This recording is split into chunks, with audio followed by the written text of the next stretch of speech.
estava aqui vendo o currículo dela, uma variedade gigantesca de conhecimento, psicologia hospitalar, psicologia forense, psicologia organizacional, marketing pessoal, supervisão, cursos e treinamentos para psicólogos, fez MBA. Verusca Guindov, seja muito bem-vinda, muito boa noite. Boa noite, Dalcides, é muito bom estar aqui. E é muito bom a gente poder falar de um tema que tem tudo a ver com aquilo que o nosso telespectador, que eu estou enfrentando, que você enfrenta, aqueles nervos à flor da pele. Porque é que às vezes a gente está irritado, a gente nem tem consciência disso. Algumas pessoas que estão próximas a nós percebem a nossa irritação. O que é que está acontecendo no nosso organismo? É impressionante, Dalcides, as pessoas estão sendo muito cobradas o tempo todo. É cobrança de todos os lados, é profissional, afetiva. As decepções afetivas, as cobranças também de você manter uma família hoje em dia não é fácil. Então eu acredito que tudo isso tem colaborado bastante para que as pessoas realmente fiquem à flor da pele. Às vezes você diz um bom dia, às 7 da manhã a pessoa já está bom dia por quê? Então tudo isso tem refletido demais nos relacionamentos afetivos e sociais. Então eu creio que uma matéria como essa, um trabalho como esse, ajuda quem está em casa a poder pelo menos se perceber. Eu acredito que, mediante a tantas coisas, as pessoas perdem tanto tempo, às vezes, com o computador, com o celular, e elas deixaram de ter a percepção de si. Olha que interessante, acabei de receber agora, é o Marco Aurélio, de São José dos Pinhais, no Paraná. Ele está falando o seguinte, que ele anda estressado. E olha, ultimamente, tudo me irrita. Tudo me irrita. Sim. Eu ando uma pilha de nervos. Nossa, quanto tempo não ouvi essa expressão. Insônia, descontrole, pilha de nervos. Sim, doenças psicossomáticas. É até um alerta interessante, Dalcides, porque uma coisa é a pessoa ter uma gripe uma vez ou outra, um problema renal uma vez ou outra. Se existe uma persistência de sintoma, pelo próprio sintoma a gente já percebe o que está acontecendo, a pessoa já está fora do limite. É interessante isso. E cada região do corpo indica onde o seu limite extrapolou. Então, por exemplo, eu falei da questão da pedras nos rins, né? Pessoas que vivem tendo cálculo renal. São pessoas que guardam mágoa, só que elas não percebem. Tem uma relação direta. Direta. Guardou Pessoas mágoa, que guardam pode se transformar mágoa, em pedra nos rins. pode se transformar em pedra renal. Então, para quem está em casa e não percebe esse limite, o corpo está gritando e as pessoas não estão percebendo porque o tempo, infelizmente, está vasto, mas ao mesmo tempo curto, porque as atividades nos meios de comunicação são terríveis. Quais né? outras, por exemplo, que mostram, quais outras características no corpo que mostram esse desequilíbrio? Por exemplo, problemas respiratórios, né? Claro que a gente vive numa alteração de temperatura, ambiente, tudo isso. Mas se você tem uma persistência de problemas respiratórios constantes e às vezes nem a temperatura nem colabora com isso, essa pessoa pode estar se sentindo sufocada num relacionamento afetivo. O câncer, o próprio câncer, a gente sabe o quanto o fator emocional tem colaborado para que muita gente tenha adoecido também com o câncer. E por aí vai. Claro que não é um fator isolado, a gente tem outros componentes, mas tudo isso denuncia o que a pessoa está sentindo. Às vezes, Dalcides, a pessoa chegando para mim dizendo, olha, eu tive tantas infecções. Pelo tipo de infecção, a gente já sabe mais ou menos o que está acontecendo afetivamente, ou socialmente, ou profissionalmente. E não adianta a pessoa querer disfarçar, né? Porque às vezes, não, eu seguro a onda, não, comigo isso aí não é nada. Eu sou forte. Sou forte. Imagina, o ser humano tem uma carência muito grande, né? E quando essas carências elas não são supridas, o corpo grita, então não tem jeito. Estão falando aqui de um termo, eu não sei nem o que significa, mas eu vou ler. Autodefraudação. O que é isso aí? Olha só, as pessoas hoje em dia têm, infelizmente, se sentindo muito enganadas na vida afetiva. E quando você fala em defraudar alguém, você está dizendo em enganar alguém afetivamente. Só que hoje em dia tem muita gente que se engana. Ela se auto-intitula se sentindo bem afetivamente, mas na verdade é um engano. Ela criou uma expectativa, muitas vezes no mundo de fantasias, que não é real. Então a autodefraudação é quando eu me engano afetivamente. Eu quero acreditar que aquele relacionamento vai ser um relacionamento positivo para mim, que aquele relacionamento ele vai frutificar de alguma maneira, mas na verdade isso não é real. Eu estou me enganando. Então vou dar um exemplo. Tá. Uma pessoa que às vezes convive no ambiente de trabalho com outra e um rapaz, por exemplo, começa a contar a choradeira do seu casamento. E aquela pessoa começa a se aproximar daquela outra pessoa e começa a criar na cabeça dela que ela pode ter um relacionamento com este rapaz se ele terminar esse casamento. Só que, muitas vezes, os casais se queixam, mas eles não vão terminar o casamento por isso. Então, aquela pessoa começa a criar um mundo de fantasias, começa a criar uma expectativa, uma sedução e tudo isso. Só que aquela pessoa não vai ficar com ela. Então, ela está se autodefraudando. É uma pessoa que está empatada afetivamente, mas ela cria uma esperança. E, no fundo, ela tem consciência, ela sabe que não vai dar em nada. Mas ela cria uma expectativa de que vai. E a esperança de que aquilo possa vir a tornar positivo para ela faz com que ela anule todo mundo percebe que aquele relacionamento é um engano, que aquilo não vai acontecer, mas a pessoa acredita que vai mudar de alguma maneira. Como evitar ser enganado, então? Estão perguntando. A Luiz Carvalho está perguntando como é que a gente evita de ser enganado em situações como descritas no programa. Olha só, Dalcides, é muito importante que a gente treine a autopercepção.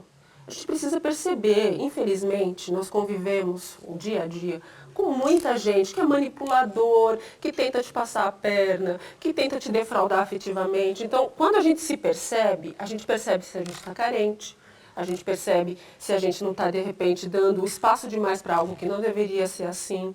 Então, a autopercepção faz com que a gente se proteja de algumas coisas. E uma segunda dica que eu diria é da gente realmente prestar atenção no comportamento das pessoas, porque, infelizmente, Dalcides, as pessoas percebem muito a fala. E às vezes a pessoa está dizendo uma coisa, mas ela está agindo completamente diferente. O comportamento verbal, ele é muito perigoso de você acreditar. A gente precisa prestar atenção no comportamento efetivo daquela pessoa. E, infelizmente, tem muita gente sendo enganada em todos os aspectos, profissão, social, em todos os aspectos. Se a gente pode se proteger disso, eu tenho certeza que faz uma diferença gigante no final das contas. A Ana Paula, da cidade de Aquidabã, ela está falando o seguinte, Dalcides, eu tenho muita insônia. Pergunta para a doutora, será que isso tem a ver com esse estado de irritação? Sim, na verdade a irritação e a insônia e outros comportamentos, eles indicam que alguma coisa está errada. A insônia geralmente ela está ligada ou a um processo de ansiedade muito forte, de repente isso pode gerar uma insônia, isso pode ser uma decepção muito grande, a pessoa tem uma alteração de sono, pode ser uma série de coisas, mas uma coisa eu vou dizer, alguma coisa errada tem.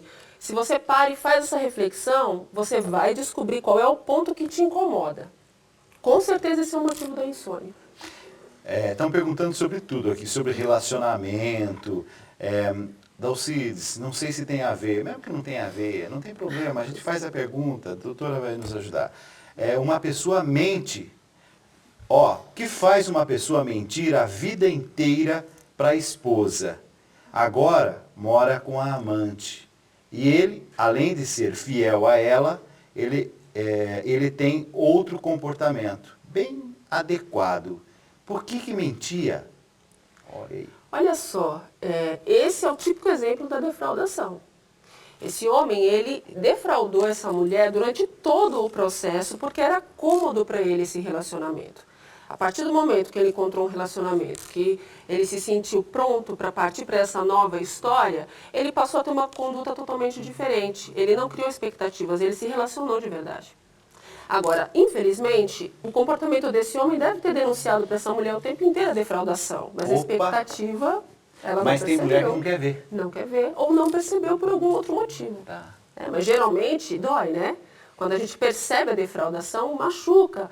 Pessoas que querem de todo jeito porque tem um benefício, porque são amigos ou porque se beneficia financeiramente, enfim, sempre tem um motivo atrás disso. Mas, infelizmente, as pessoas não percebem. O Felipe Barros é de Igrejinha, no Rio Grande do Sul. Entrou no nosso site e mandou a pergunta: eu me irrito com qualquer coisa, principalmente no trânsito.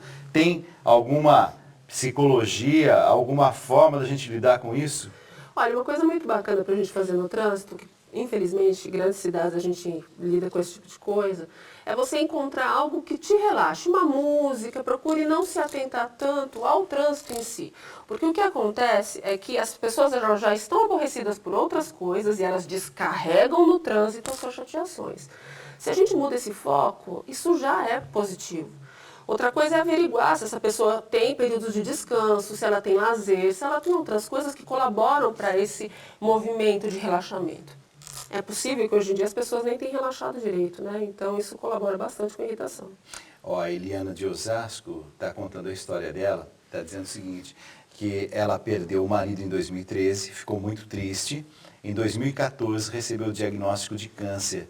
Muitas pessoas falam que foi por causa dessa perda. Será que isso é possível? Pergunta a Eliana. É possível. O luto ele tem alguns processos. Nós passamos por alguns processos. E nem sempre a pessoa tem orientação suficiente ou teve ajuda de familiares, de amigos para passar por esse período mais difícil.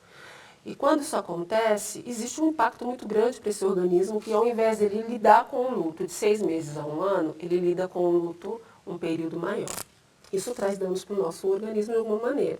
Algumas pessoas desenvolvem depressão, que costuma ser o mais comum, mas infelizmente também já tem históricos de que pode desenvolver outras problemáticas, inclusive o câncer. Ela é de Cajazeiras.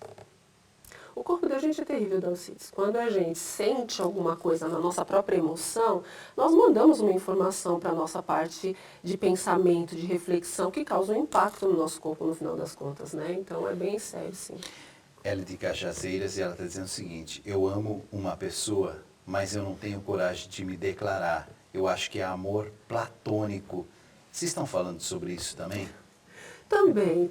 Olha só, o que é o amor platônico? Quando eu vislumbro uma pessoa, crio uma expectativa, eu crio um príncipe encantado no cavalo branco, que possa ser perfeito, porém eu não tenho coragem de me aproximar, porque ele é tão perfeito que eu não consigo me aproximar. Então, ou imagino perfeito. Ou imagino perfeito. Na verdade ele não é perfeito. É porque é uma expectativa, né? É. Você cria uma expectativa, mas você não convive com a pessoa para saber exatamente como ela funciona. Agora, o que é importante saber é se ele está desimpedido o suficiente para que se tenha uma troca, para que você não perca muito tempo com esse processo, sendo que esse processo ele não pode dar continuidade por muito tempo, né? A gente pode ter prejuízos com isso também. Afinal de contas, ela pode perder muito tempo gostando de uma pessoa que é inviável, que não possa se relacionar com ela por algum motivo, e por isso ela fica só no âmbito do pensamento, enquanto isso outras pessoas às vezes estão do lado dela, Dalcides, e ela não percebe porque o olhar está focado no amor platônico que ela desenvolveu. Ana Beatriz de Londrina, no Paraná, está dizendo o seguinte, que ela não consegue mais dormir, ela fica pensando nas coisas que aconteceram durante o dia, e ela diz, isso é desequilíbrio emocional? Sim, na verdade você está com um processo de estresse, de ansiedade, você não está conseguindo desligar para poder descansar. Uma coisa que ajuda, procure se desenvolver um pouco nesse momento de concentração. Outra coisa importante, quando for dormir, não ligue televisão, não leve celular para o seu quarto, não leve meios de comunicação, tablets, porque essas coisas todas também distraem muito. Você não consegue dormir sabendo que aquilo está plim, plim, plim, ou zum, zum, zum, né, o tempo todo. O cérebro vai sendo condicionado a não descansar. Sem falar das próprias cargas eletromagnéticas que a gente sabe que atrapalham no processo de sono. Então é muito importante que você realmente crie o hábito para dormir, é o momento de dormir. Então o cérebro ele precisa ser condicionado a isso. Se a gente utiliza de outras coisas, esse momento infelizmente é atrapalhado. A Sueli, não vou dizer o nome dela, mas é do interior do Rio de Janeiro. Ela está dizendo o seguinte, eu fui iludida, largada, e sabe o que me restou, gente? Tristeza. O que a gente pode dizer para a Sueli? Olha só, Sueli, não é porque você sofreu uma desilusão, infelizmente você sofreu, mas não é porque você sofreu que vai ser sempre assim. A gente precisa avaliar o que foi que aconteceu de errado, que perfil foi esse que você escolheu. Às vezes é um erro na escolha do perfil. Então verifica se você não escolheu um perfil que é inadequado ao seu jeito, escolha um novo perfil, tente buscar uma nova história. Nada melhor do que a gente realmente enterrar uma história e tentar se restaurar para viver uma nova história. Infelizmente, quando a gente passa o resto do tempo só pensando na nossa frustração, a gente não constrói coisas novas. E o cérebro, ele tem muita sede de construir histórias, de construir novos rumos, de ter esperança, de ter força de vontade. Então, busque seus novos focos. A gente ainda está caminhando para o final do ano. Ainda dá tempo de planejar sonhos, de saber o que você gostaria de construir afetivamente e também na vida. Então essas coisas ajudam a dar uma esperança maior e você conseguir conquistar, não tenha dúvida disso. Ó, a gente está encerrando, mas que bonitinho, o Reis de Ubá, Minas Gerais, está dizendo assim, dá alguma receita, para a gente se dar bem no casamento. Olha só, saber fazer a leitura, né? Saber fazer a leitura do próximo, saber compreender, saber conversar. Eu costumo dizer que quando a gente sabe conversar, Dalcides, e sabe entender o lado de cada um, fica tudo mais fácil. A gente precisa entender que cada um teve uma vida, uma educação, uma cultura, um tipo diferente. E todas essas diferenças, traumas, convívios, tudo isso colabora. Então, às vezes a gente está irritado com o outro, mas a gente não sabe o que o outro sentiu quando era criança, adolescente, adulto e o que tudo isso refletiu no casamento. Então, uma boa conversa, pergunte como é que foi a infância, a adolescência, talvez você compreendendo mais a outra pessoa, vai fazer você entender um pouco melhor e ter um pouquinho mais de calma. Muito clara. Veruska Gendov, ela tem realmente um trabalho muito bonito e nessa noite veio ajudar cada um de nós a refletir. É impossível participar de um momento como esse e não trazer para a própria vida, né? Para, assim, o que amanhã posso fazer diferente? O que eu posso fazer diferente?